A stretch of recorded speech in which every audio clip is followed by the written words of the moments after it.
একটা যুদ্ধ হাজার হাজার মানুষকে শুধু মেরে ফেলছে না, বরং আপনার বাড়ির ওষুধের দামও বাড়িয়ে দিচ্ছে। মার্কিন যুক্তরাষ্ট্র আর ইরানের যুদ্ধ এখন এমন এক জায়গায় পৌঁছেছে যার প্রভাব সরাসরি পড়তে চলেছে আপনার পকেটে। কিন্তু কিভাবে? আজ এই যুদ্ধের ২০তম দিন। ইরানের বিভিন্ন শহরে লাগাতার বোমাবর্ষণ চলছে। রাজধানীও বাদ যায়নি। হাজার হাজার মানুষ নিহত, আর যারা বেঁচে আছে তাদের সামনে এখন সবচেয়ে বড় সংকট ওষুধের অভাব। ভাবুন তো, যারা কোনো রাজনীতি বোঝে না, যারা শুধু বাঁচতে চায়, তারাই আজ সবচেয়ে বেশি ক্ষতিগ্রস্ত। এখানেই সামনে আসে মানবিকতা। এই কঠিন সময়ে ভারত কি করেছে জানেন? ভারত সরাসরি ইরানে পাঠিয়েছে জীবন বাঁচানোর ওষুধ। ইরানের রেড ক্রিসেন্ট সোসাইটি সেই সাহায্য গ্রহণ করে ভারতকে ধন্যবাদ জানিয়েছে। বলে রাখি, রেড ক্রসের মতো সংস্থা রেড ক্রিসেন্ট। তবে ভারতের এই পদক্ষেপ প্রথম নয়।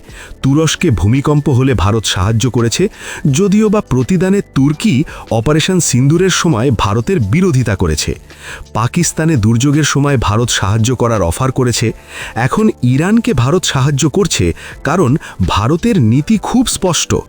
রাজনীতি আলাদা, মানবিকতা আলাদা। কিন্তু এখন আসল প্রশ্ন, এই যুদ্ধ আপনার জীবনে কিভাবে প্রভাব ফেলবে? উত্তরটা লুকিয়ে আছে একটি ছোট্ট জায়গায়, হরমুজ প্রণালী। বিশ্বের প্রায় 20% তেল এই পথ দিয়ে যায়, এবং এখানে এখন উত্তেজনা চরমে। মাত্র দুটি সরু পথ, একটা ঢোকার জন্য, একটা বেরোনোর জন্য।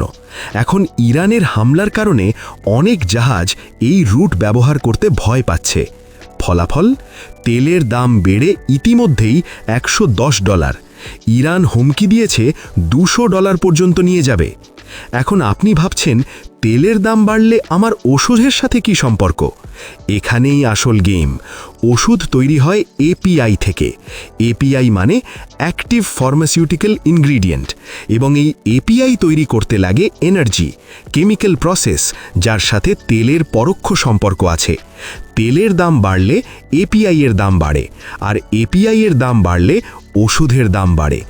মানে এই যুদ্ধ শুধু যুদ্ধ নয়, এটা ধীরে ধীরে গ্লোবাল মেডিকেল ক্রাইসিসের রূপ নিচ্ছে। এখন প্রশ্ন, ভারতের কি হবে? তবে একটা ভালো খবর আছে। ভারতে এখনও পেট্রোল ডিজেলের দাম স্থিতিশীল। মুদ্রাস্ফীতি এখনও 4%-এর নিচে। কিন্তু এপিআই বিদেশ থেকে আসে, বিশেষ করে চীন। তাই ওষুধের দাম বাড়া আটকানো কঠিন। মানে ভারত পুরোপুরি নিরাপদ নয়।